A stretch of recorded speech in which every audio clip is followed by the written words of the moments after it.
光阳23是成年人的睡前小故事，我是阿月，每天为您带来最温暖的电影故事，一起来看房子。故事开始前，别忘了点击右下角的订阅按钮，让阿月的声音陪伴你每一个晚上。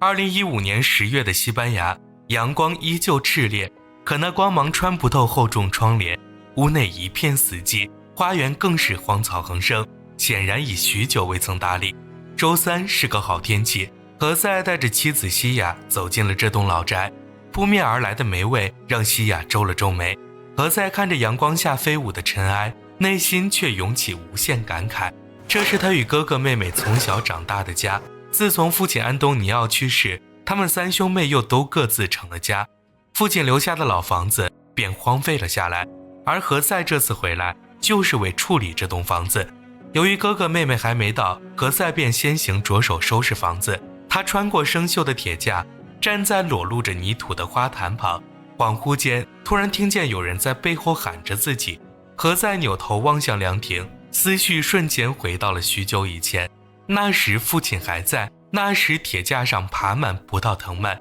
那时的屋子是将他们三兄妹聚在一起的一方餐桌。何塞还记得等待开饭的途中，父亲为了让哥哥少喝点酒，特意将开瓶器藏在了厨房里，而那只开瓶器时至今日都没有人能找到。因此晚上和妻子西雅吃饭时，何塞只得用钳子打开酒瓶的塞子，而西雅一想到这里厕所漏水，信号全无，橱柜上还摆着许多零碎的小物件，想想都觉得打扫起来麻烦，但也别无他法。她和丈夫在外地生活，无暇打理房子，丈夫的两个兄妹又需要一笔钱来养家，不收拾好房子怎么能卖出去呢？而何塞故地重游也不见多少高兴。身为作家的他最近遭遇了瓶颈期，便想换个环境寻找灵感。可踏入老宅的那一刻，往昔如潮水般汹涌袭来，淹没了他所有的思考。这里的一砖一瓦，一草一木，都记录着他成长的点点滴滴。走到一处，触及一物，都有过往片段弹出，只是物是人非，当时彼此陪伴的人不在了，当时纯粹美好的心境寻不回来了，而他迫于现实，也不得不卖掉这承载着无数回忆的房子。遗憾、悲伤，诸多纷乱心绪堵在何塞胸口，也让他的笔尖愈发滞涩。而何塞之所以会踏上作家这条路，是受到了哥哥文森特的影响。文森特年轻时爱读书，也爱写点东西，他们便时常凑在一起交流书中情节。这与西雅印象中的文森特完全不同，仅有几次的接触中，两人相处摩擦不断，只因文森特表现得冷漠疏离，言行举止毫无读书人的涵养。饭后，西雅回到厨房继续收拾，而何塞一旦打开记忆的匣子，就再难以停下。何塞记得父亲16岁就踏入社会，在农场为老板开车，他肯吃苦，不怕累，主动去做了许多额外的工作。最后父亲凭着双手，一步一个脚印，在这片土地上站稳了脚跟，撑起了整个家。何塞随后又注意到橱柜上的电视机，在如今的智能时代，这样的老式电视机早已被淘汰，但在儿时，它可是全家人的宝贝。何塞想起了那个夏夜，那时还正年轻的父亲带回了家中的第一台电视机。他也记不清当时播放的节目，只记得父亲的微笑在液晶屏散发的微光映照下是那么灿烂。何塞还想再看一次那样的笑容，可那终究只是奢望。夜晚，他躺在父亲躺过的床上，清晨，他看着床下父亲穿过的草鞋，而他呼吸的每一口空气都带着父亲的气息，空气中每一粒漂浮的尘埃都还在诉说着与父亲的过去。往事历历在目，而他能做的唯有默默铭记，并且不断前行。何塞穿上父亲留下的草鞋，整理好情绪，来到庭院，认认真真打理起花草树木，浇水、除草、收拾干枯的断枝。忙活一上午，他累得气喘吁吁，可既然答应了哥哥要把花园收拾干净，就绝不能食言。虽说何塞与哥哥平日里联系并不频繁，但在何塞心中，哥哥是最重要的人。他最想要的是哥哥口中的那声称赞，最害怕的是哥哥眼中流露出的失望。如果哥哥知道自己陷入了焦虑，3个月只写了2个字，何塞的内心便满是不安，不知该如何面对即将到来的哥哥。何塞将整理好的垃圾丢进垃圾箱，在这片连手机信号都没有的偏僻之地，他以为附近人家都已走的走，搬的搬，未曾想父亲的老友马洛还坚守在此地。而马洛得知何塞的来意后，便来家中搭了把手，合力锯断花园中枯萎的无花果树。休息时分，西亚翻开安东尼奥留下的相册，何塞则依据画面讲述起父亲的奋斗历史。安东尼奥曾经当过司机，做过广告，镜头定格了他年轻时的模样，而那黑白相纸也掩盖不住他的蓬勃朝气。就如这院子里的果树，多年前安东尼奥亲手种下一株树苗，在他悉心照料下，几十年后树苗长成了大树，为后代撑起一片绿荫。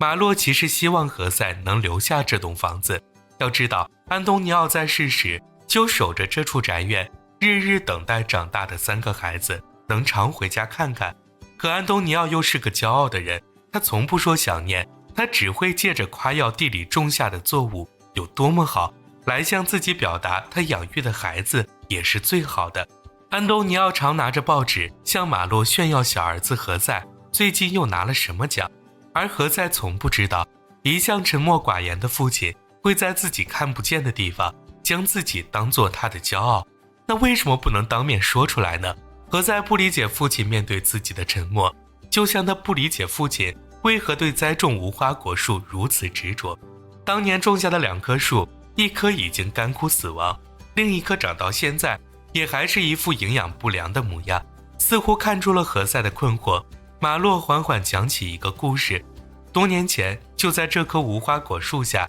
安东尼奥向他倾诉了自己的童年。安东尼奥小时家境贫寒，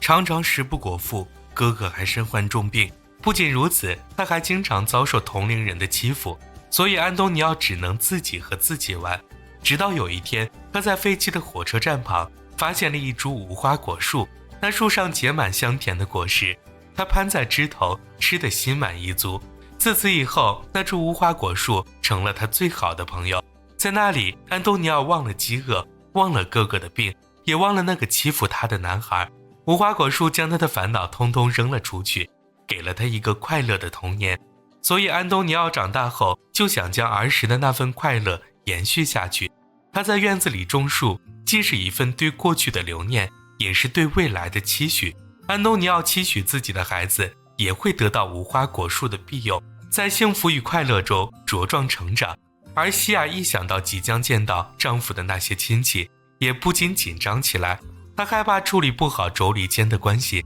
也害怕在无形中怠慢了侄女。何塞便劝她尽管宽心。何塞其实在思念父亲的同时，也有着自己的烦恼。人到40，就感觉生活在处处与自己作对，什么都不顺心，什么都变得麻烦。然而每当何塞看到自己的小家，看到西亚，便觉得一切难题都能迎刃而解，就像父亲那样，通过努力工作为家人创造安稳的生活。人一旦从守护家庭的过程中体会到了那种无法言喻的成就感，便会发现家庭对一个人来说意义非凡。所以无论前方会发生什么，何塞可以保证西亚的身边永远都会有他的身影。在老宅的第3天，何塞的哥哥文森特这才带着妻女姗姗来迟。而何塞在和文森特一起修葺窗户时，犹豫片刻，终于问出心中盘旋已久的那个问题：你觉得我新写的回忆录怎么样？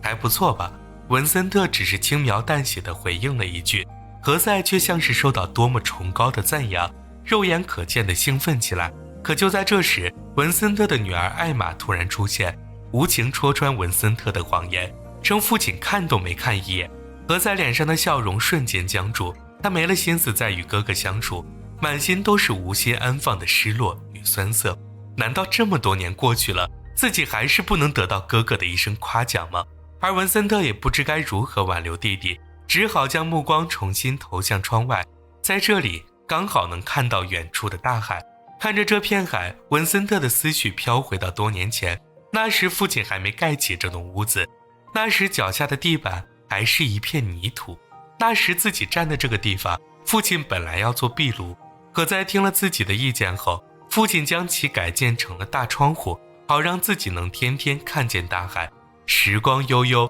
大海依旧是记忆中的模样，和往昔一家人热热闹闹的美好却再也回不去了。这时妹妹打来电话，邀请2个哥哥和家人来吃饭。原来她在镇上开了一家餐厅，可屋顶漏水，天气预报又说周一要下雨。文森特自认为必须抓紧时间，在接下来的2天里修好屋顶，所以他直接拒绝了妹妹的邀约。然而兄妹3人难得齐聚，文森特的拒绝在此时成了不合时宜。大家都不理解他为何做事如此死板，纷纷叹着气，摇着脑袋离开了屋子。可文森特想得很简单，作为家中的老大，从年少时起他便习惯了承担责任，房子有问题自己就赶紧修好，好让弟弟妹妹能安心去吃饭。而他的女儿艾玛最终选择留下来帮忙，因为艾玛有件事想弄清楚，父亲执意要卖掉这栋祖宅，是否只是为了钱？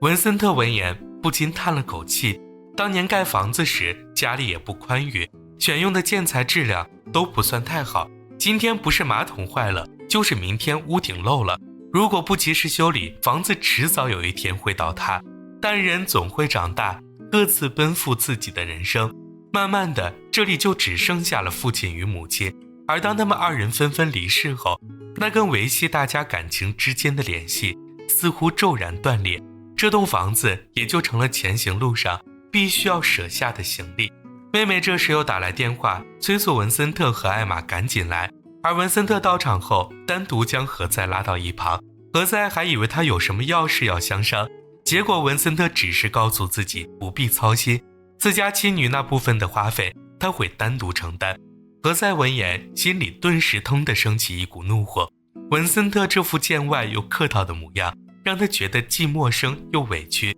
在哥哥心里，他这个做弟弟的究竟算什么？他怎么可能会缺这一顿饭钱呢？而西亚第一次正式与侄女艾玛相见，特意送上精心准备的见面礼。艾玛看清礼物后高兴地扑进西亚怀中，原来那是一封邀请函，来自西班牙当代最伟大的女作家举办的写作研讨会，而艾玛又一直渴望成为一名作家，能得到这样宝贵的机会，她激动到无法言喻。何塞见大家饭吃的都差不多，便准备商量正事。他其实还是希望这栋屋子能留在家族中，卖给别人不如卖给自家人。而文森特看着他那副依依不舍的模样，气就不打一处来。是啊，谁能有你关心这个家？当初父亲病重的时候，你可是只来看过3次。文森特言语里的嘲讽刺痛了何塞，可他当时是真不知该如何面对父亲的离去，索性就选择了逃避。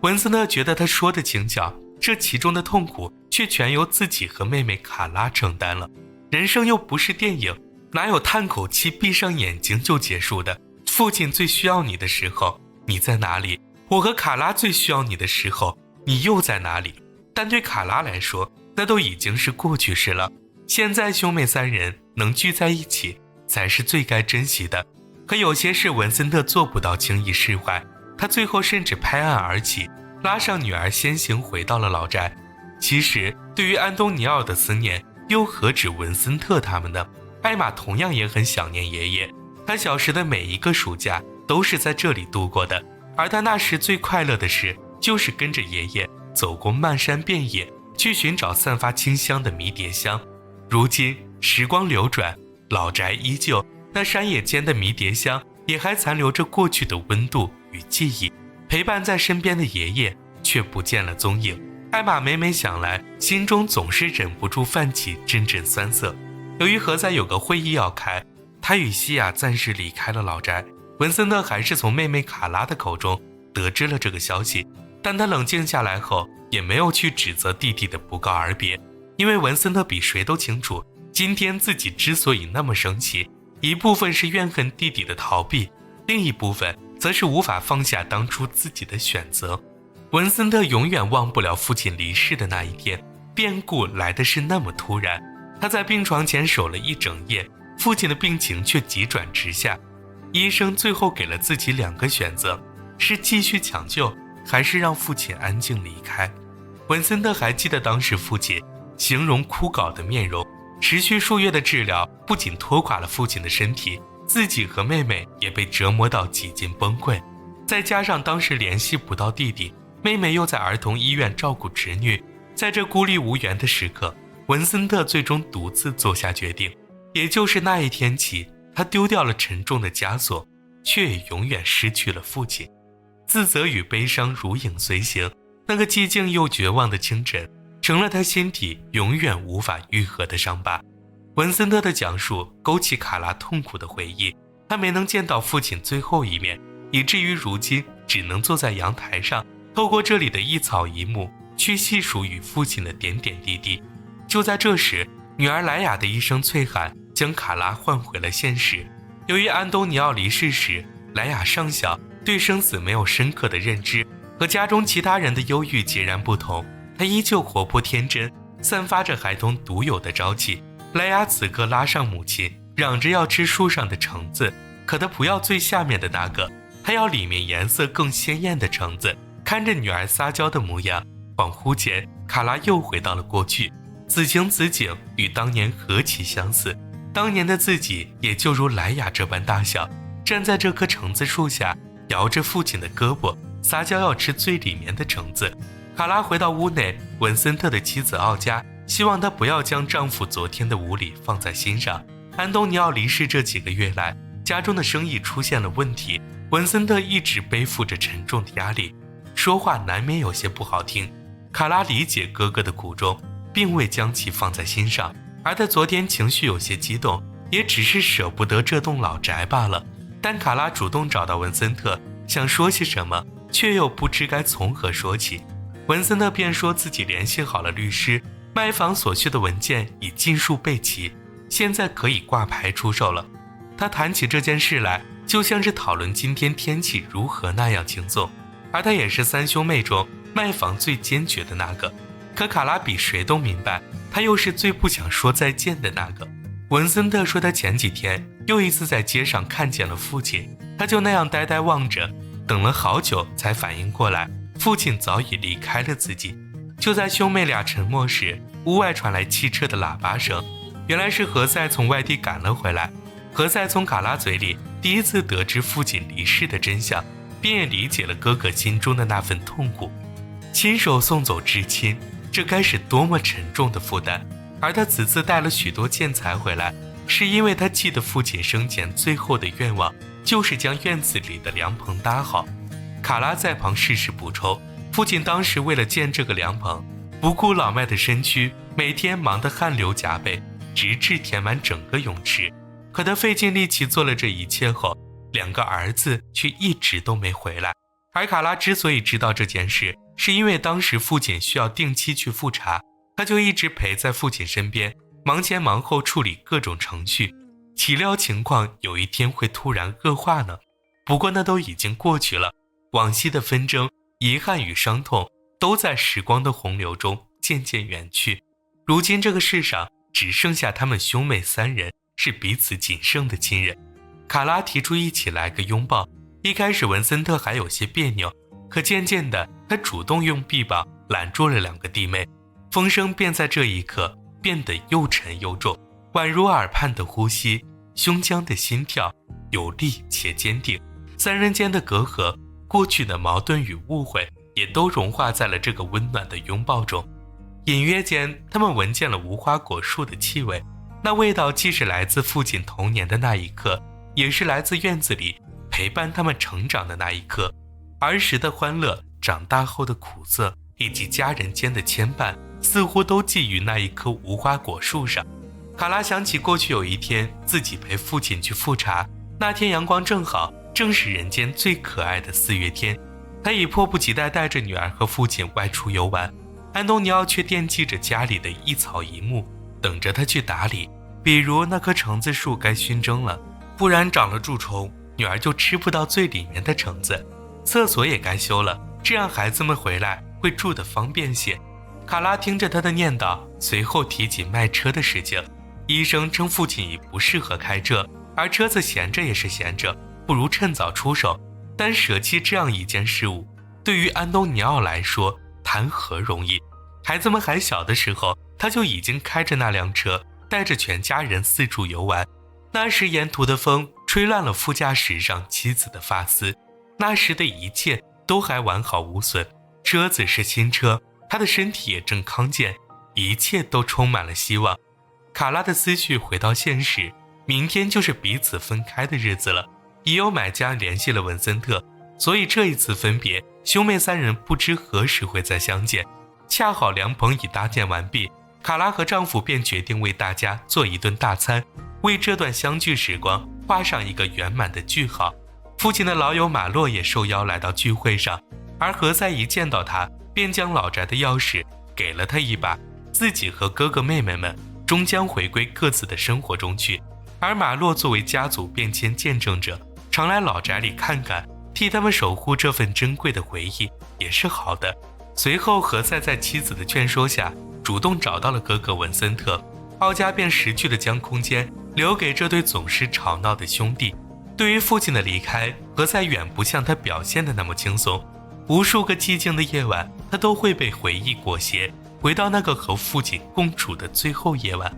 当时何塞应哥哥的要求，将父亲从医院里接回老宅，可繁忙的工作让何塞变得急躁又疲惫。他总是嫌弃父亲动作太慢，全然忘记父亲病弱的身体。可即便如此，父亲没有说过一声不高兴，他默默承受着孩子的冷漠与不耐烦，甚至问何塞要不要一起睡。而能与父亲共眠，对于一个儿子来说，既是嘉奖，也是惩罚。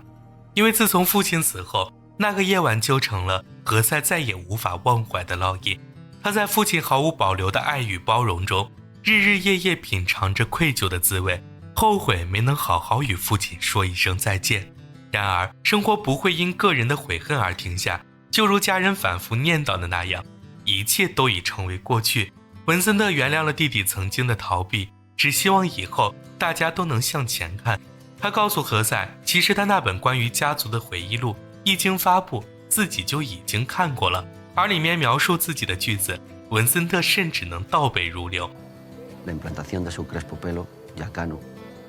那一刻，老宅的庭院里，微风轻拂，树叶沙沙作响，兄弟俩相视一笑，多年的心结悄然解开。在这个热闹的聚会过后，第二天上午，一切就都恢复了寂静。凉棚被收了起来，何塞也与妻子踏上回家的路途。人有生老病死，房子也有它的荣盛枯衰，而时间一到，挽留也就没了意义。何塞望着后视镜里的房屋挂牌，默默说了句再见，便头也不回地离开了。等到兄妹三人都走以后，马洛拿着钥匙走进了庭院中，他剪下一段无花果树的枝干，在淅淅沥沥的雨中重新锁上大门。虽然老宅不复存在，但无花果树的树枝也许可以在新的地方开枝散叶。全篇完。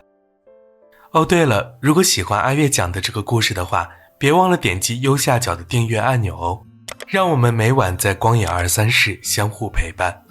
当我在怀旧时，我在想些什么？房子是2024年西班牙的剧情片，影片就围绕着怀旧讲了一个故事。三兄妹借助处理老宅这件事，不断回忆起过去，怀念曾经的美好。而在回忆完往昔之后，他们又精神满满，各自朝着新的方向出发。